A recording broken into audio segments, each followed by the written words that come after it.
दोस्तों, क्या आपको पता है कि साल 1988 में दुनिया की सबसे ज़्यादा एडवांस और सबसे ज़्यादा ऑयल प्रोड्यूस करने वाली ऑयल रिग, जिसे पाइपर अल्फा कहा जाता था, वो जोरदार धमाकों की वजह से समुंदर में डूब गई।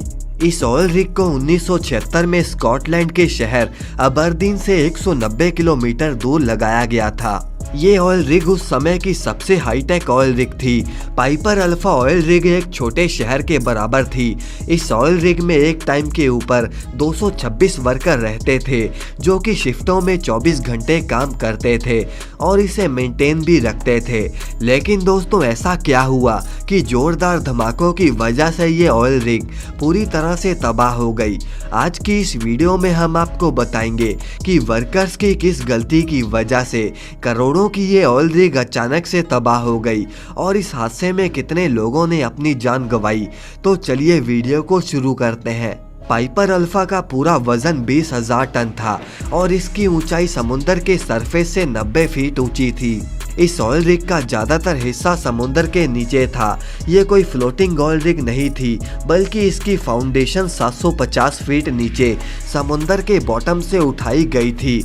इसे इस तरह से डिज़ाइन किया गया था कि ये 185 किलोमीटर पर आवर की रफ्तार के तूफान को आराम से झेल सकती थी।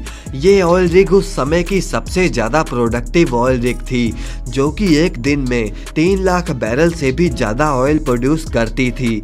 इसकी कामयाबी को देखते हुए साल 1980 में इस ऑयल रिग को नेचुरल गैस और लिक्विड पेट्रोलियम गैस की प्रोसेसिंग के लिए इस्तेमाल किया जाने लगा था। इस ऑयल रिग का मेन काम तो ऑयल प्रोडक्शन का था, जिसे प्रोडक्शन डेक पे किया जाता था। इस डेक पर अलग अलग मॉड्यूल्स थे, जिसमें ए मॉड्यूल ऑयल और गैस को पंप करता था और इसे प्रोसेस करने का काम मॉड्यूल बी और मॉड्यूल सी करते थे।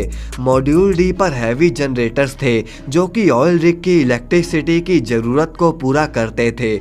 लगातार ऑयल प्रोड्यूस करने के लिए पार्ट्स की रेगुलर मेंटेनेंस भी ज़रूरी होती है। 6 जुलाई 1988 वाला दिन भी इनके रूटीन का वर्किंग डे ही था। सुबह 7:45 पर मेंटेनेंस स्टाफ ने पंप बी की मेंटेनेंस के लिए कंट्रोल रूम से परमिशन मांगी।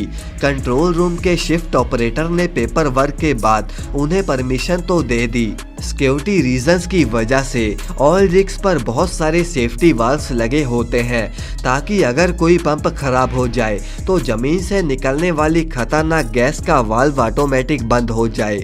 पाइपर अल्फा पर गैस कंप्रेस करने के लिए 2 पंप्स को लगाया गया था। पंप ए अपना काम अच्छी तरह से कर रहा था और पंप बी बंद पड़ा हुआ था, क्योंकि दोस्तों पंप बी का काम पंप ए को बैकअप देना था।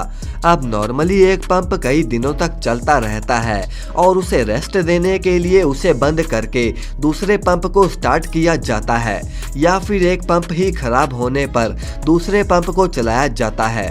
अब दोपहर के 12 बजे थे। मेंटेनेंस टीम पंप बी की सेफ्टी वाल्व को खोल चुकी थी, क्योंकि पंप बी की मेंटेनेंस जरूरी थी और इसकी परमिशन को वो कंट्रोल रूम से ऑलरेडी ले चुके थे। अब शाम के 6 बज चुके थे और उन्होंने पंप बी का मेंटेनेंस का काम पूरा नहीं किया था और इसीलिए उन्होंने इस काम को अगले दिन पर छोड़ दिया। लेकिन दोस्तों, इसमें कोई खतरा नहीं था, क्योंकि पंप ए अपना काम पूरी तरह से कर रहा था। अगर रात में पंप ए में कोई खराबी भी आती तो सेफ्टी वाल्व ऑटोमेटिक बंद हो जाएगा।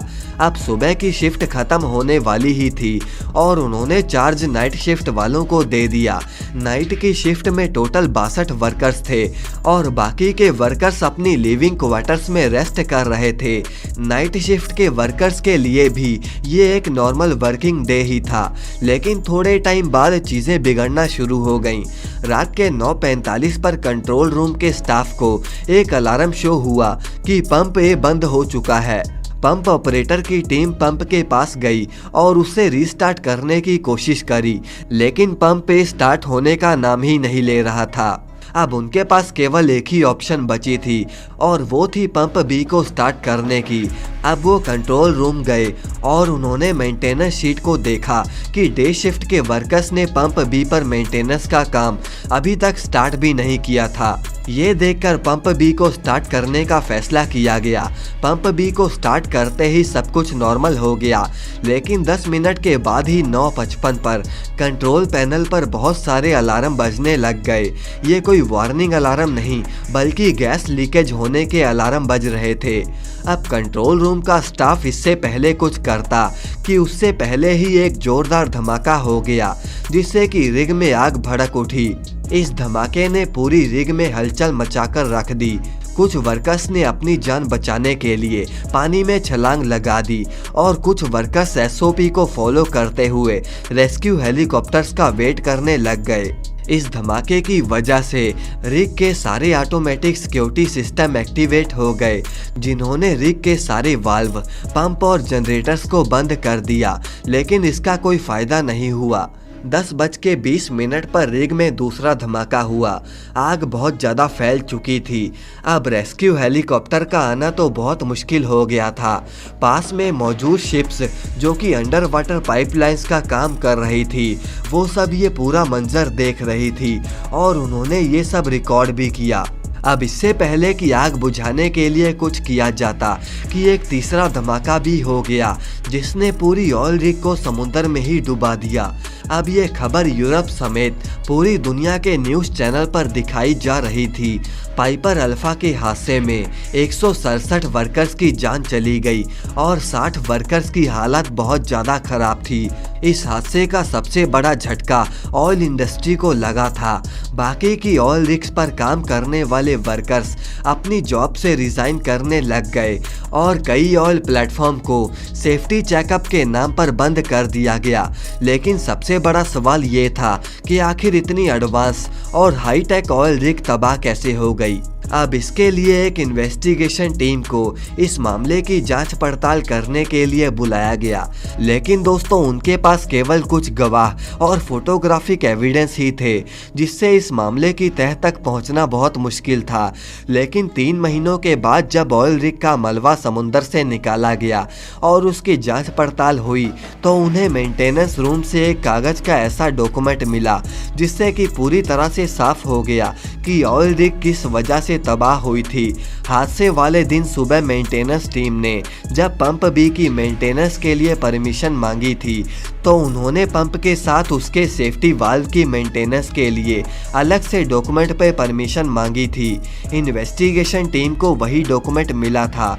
अब नाइट शिफ्ट वालों ने पंप बी को स्टार्ट करने से पहले देखा था कि सुबह की शिफ्ट वालों ने पंप बी पर मेंटेनेंस का काम स्टार्ट भी नहीं किया, लेकिन नाइट शिफ्ट वालों ने उस दूसरे डॉक्यूमेंट को नहीं देखा, जिसमें पंप बी की सेफ्टी वाल्व को मेंटेन करने के लिए डे शिफ्ट वालों ने पहले ही रिमूव कर दिया था। अब पंप और सेफ्टी वाल्व दोनों अलग अलग कमरों में मौजूद होने की वजह से किसी को ये पता नहीं चला कि पंप बी का सेफ्टी वाल्व मौजूद ही नहीं है। सेफ्टी वाल्व के ना होने की वजह से गैस लीकेज होने लग गई और 10 मिनट के अंदर ही वो मॉड्यूल फायरवॉल को फाड़कर मॉड्यूल बी में चली गई, जहां पर हजारों टन क्रूड ऑयल मौजूद था। क्रूड ऑयल को आग लगने की वजह से ही दूसरा धमाका हुआ और इससे एलपीजी की गैस लाइन डैमेज हो गई और गैस लाइन डैमेज होने की वजह से ही तीसरा धमाका हुआ और पाइपर अल्फा देखते ही देखते समुंदर में डूब गया। अब इस छोटी सी गलती की वजह से ना कि सिर्फ 2 बिलियन यूएस डॉलर का नुकसान हुआ, बल्कि कई कीमती जानें भी चली गई। इन सभी वर्कर्स की याद में स्कॉटलैंड के शहर अबरदीन में एक पार्क बनाई गई, जहां पर इनकी फैमिलीज अभी भी विजिट करती रहती हैं।